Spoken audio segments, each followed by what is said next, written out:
Hello বন্ধুরা, আজকে আমি তোমাকে দেখাবো যে মাছের জল সঠিক কী পদ্ধতিতে পরিবর্তন করলে মাছের কোনো রকম ক্ষতি হয় না। ঠিক আছে, মাছের জল পরিবর্তন নিয়ে অনেকের অনেক মতামত আছে। মাছের জল পরিবর্তন করলে কারো কারো মাছ স্ট্রেস পেয়ে যায়, কারো কারো মাছ চুপচুপ হয়ে যায়, কখনো মাছ মারাও যায়। তো সঠিক কী পদ্ধতি আছে যেভাবে আপনি মাছের জল পরিবর্তন করলে মাছের কোনো রকম ক্ষতি হবে না, কোনো রকম স্ট্রেস পাবে না, তো সেই পদ্ধতিটা যতটা সহজ করে আপনাদের দেখাতে পারি সেটা দেখাচ্ছি। আপনারা ভিডিওটা শেষ পর্যন্ত দেখতে থাকুন, তাহলে পুরো বিস্তারিত বুঝতে পারবেন। তো এখন প্রথমে এই হচ্ছে মাছের জলের কন্ডিশানটা দেখাই। একটু পাম্প টাউন করো। তো এটা হচ্ছে মাছের জলের কন্ডিশান। তো দেখে পরিষ্কারই মনে হচ্ছে, জলটা মনে হচ্ছে কাঁচের মতন চকচক করছে। এটা অ্যাকচুয়ালি সিরামিক বার্ক আছে বলে ভালো ব্যাকটেরিয়ার জন্য এটা মনে হচ্ছে, কিন্তু এতে প্রচুর নোংরা আছে। তা এই যে এই সাইডে কাঁচটা আমি দেখাচ্ছি কতটা শ্যাওলা পড়েছে। এই যে সাদা সাদা ভাব খেয়াল করছেন হয়তো, এখানে সাদা ভাব রয়েছে, তো এইগুলো অ্যাকচুয়ালি শ্যাওলা পড়ে গেছে। আর জলটা যথেষ্ট নোংরা আছে। কত পরিমাণ নোংরা আছে সেটা আমরা এই বালতিটার মধ্যে জলটা খালি করব। তো খালি করার পরে দেখাবো যে নোংরাটা কতটা পরিমাণ বেরোয়, যেটা আপনি খালি চোখে জলের মধ্যে দেখে বুঝতে পারছেন না, সেটা দেখাবো। তো আজকে আমি আর আমার বউ মিলে জলটা পরিবর্তন করব। হ্যাঁ, খোলো। আর একটা বিষয় দেখাই, এখানে মাছের কাছাকাছি আসলে মাছরা মনে হয় খেতে দেবে। একবার মাছগুলো কি করে দেখেন। ওরা ভাবছে আমরা ওদেরকে খেতে দেবো, যার জন্য ওরা এইভাবে ছটপট করছে। তো জলটা থেকে হালকা গন্ধ আসা শুরু হয়েছে, কারণ জলটা পরিবর্তন করা নিয়ে প্রায় 15 দিন মতন হয়ে গেছে। তো আজকে সম্পূর্ণ ভিডিওটা দেখাবো, সম্পূর্ণ। হ্যাঁ, তুলে দেবো।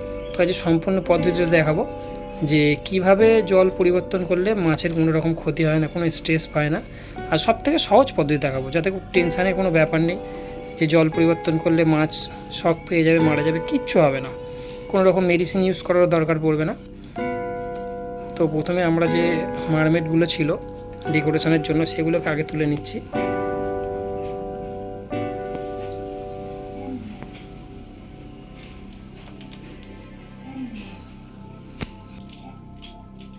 প্রথমত এই জলটা তোমরা দেখতে পাচ্ছ, এর উপর একটা আয়রনের স্তর টাইপের পড়ে রয়েছে, মানে একটা সাদা রঙের চুনের মতন স্তর পড়ে রয়েছে। তো এইটাই হচ্ছে ক্লোরিন, যেটা গ্লাসে করে আমি আলাদা করছি এখন। ক্লোরিন উপরের স্তরটা কেটে ফেলে দিতে হবে, মাছেদের জন্য বিষাক্ত রাখছি। এটা ক্লোরিন বার করার জন্য কিছুই করার দরকার নেই। একটা জলকে নিয়ে আপনি একটা বালতির মধ্যে নিয়ে সেটাকে 1 সপ্তাহ স্টোর করেন। যত বেশি দিন আপনি জলটা রাখতে পারবেন স্টোর করে, তত বেশি পরিমাণ ক্লোরিন এর থেকে বার করতে পারবেন।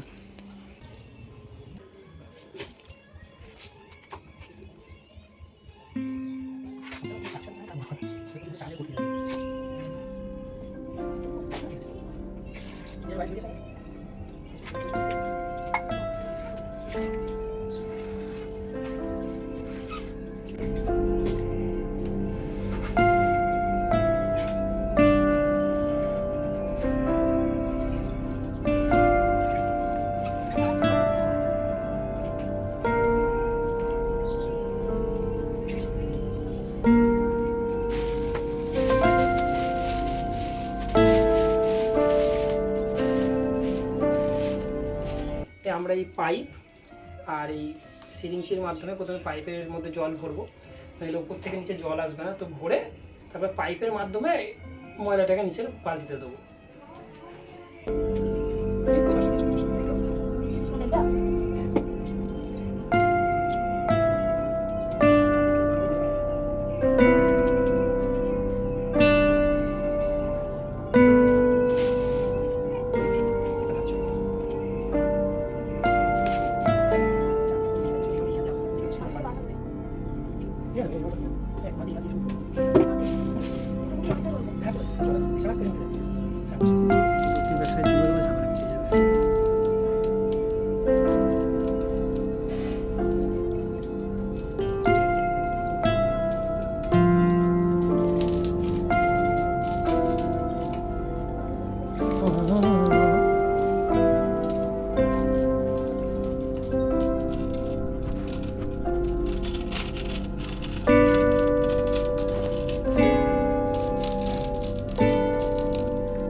হচ্ছে হাতের গোড়ায় গিয়ে।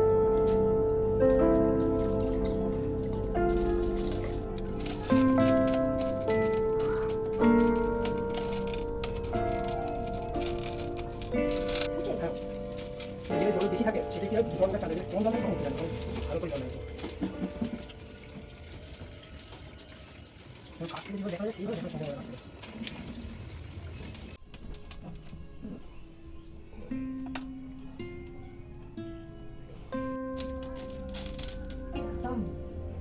বড়গুলো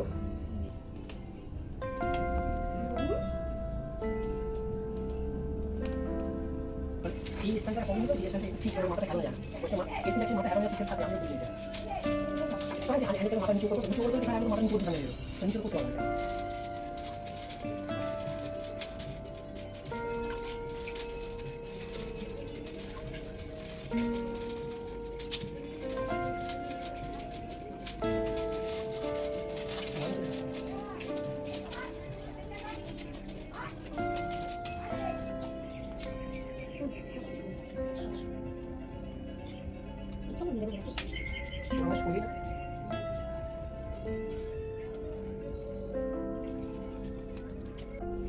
তো কাঁচের গায়ে প্রচুর পরিমাণে শ্যাওলা হওয়ার কারণে শ্যাওলাটা মোছা হচ্ছে। একটা খালি চোখে অতটা বোঝা যায় না, তবে এর ভেতরে আলো ফেললে বোঝা যায় যে আলোটা এই যে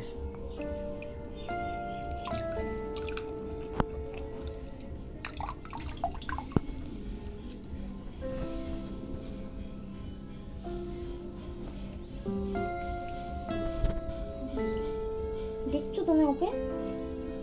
এটা না সরলে কি করে করবো বলো পরিষ্কারটা? ওরা হাতের কাছে ঘোরাফেরা করছে পুরো।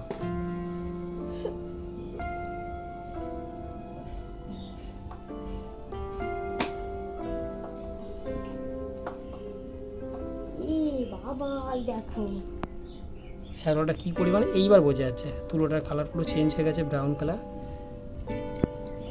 এটা খালি চোখে কথাটা বোঝা যায় না, কিন্তু নোংরা প্রচুর পরিমাণে হয়। নোংরা তো গুলাচ্ছে না, ওটা ফিল্টার ছাড়া ঠিক হয়ে যাবে।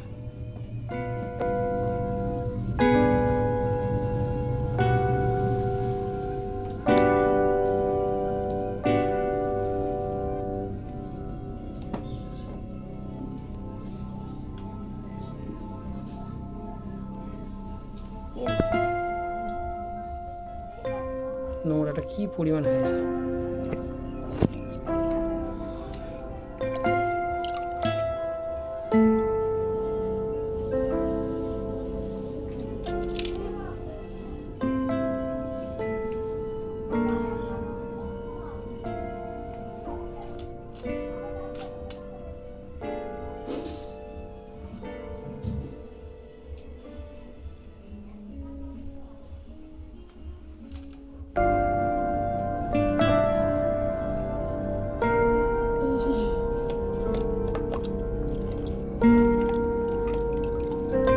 নোংরা ভর্তি হয়ে গেছে পুরো।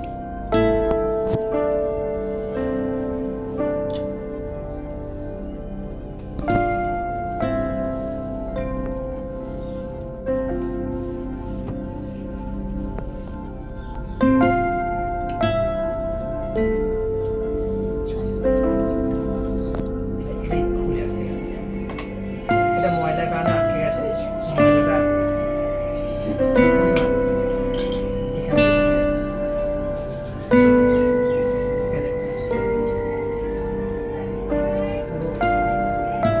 পুরো ময়লাটা এর মধ্যে আটকে গেছে। তো ফিল্টারটাকে স্পঞ্জটাকে এই অ্যামোনিয়ামের পুরোনো জলে পরিষ্কার করতে হবে, কারণ এতে রয়েছে ভালো ব্যাকটেরিয়া। তো এটাকে নতুন জলে দিলে এটা নষ্ট হয়ে যাবে, এই ব্যাকটেরিয়াগুলো মারা যাবে।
গ্লাস ডোবাতে হয়েছে।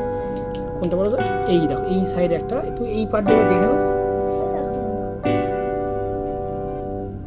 ওকে পুঁততে হবে একটা। হ্যাঁ ওই গাছটা।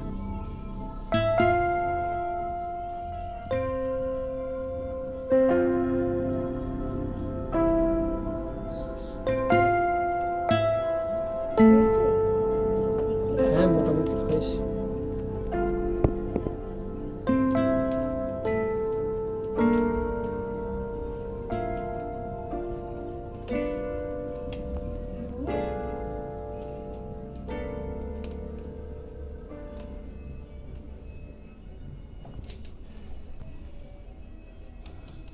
দেখছো তো, একটা দিলে আরেকটা পড়ে যাচ্ছে।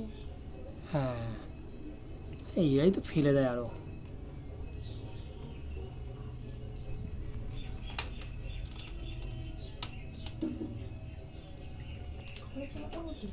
ঠিক ওই আছে, পাশটা আমি দেখতে পাচ্ছি না। তোমাকে ওই পাশটা এই পাশ দিয়ে দেখতে হবে।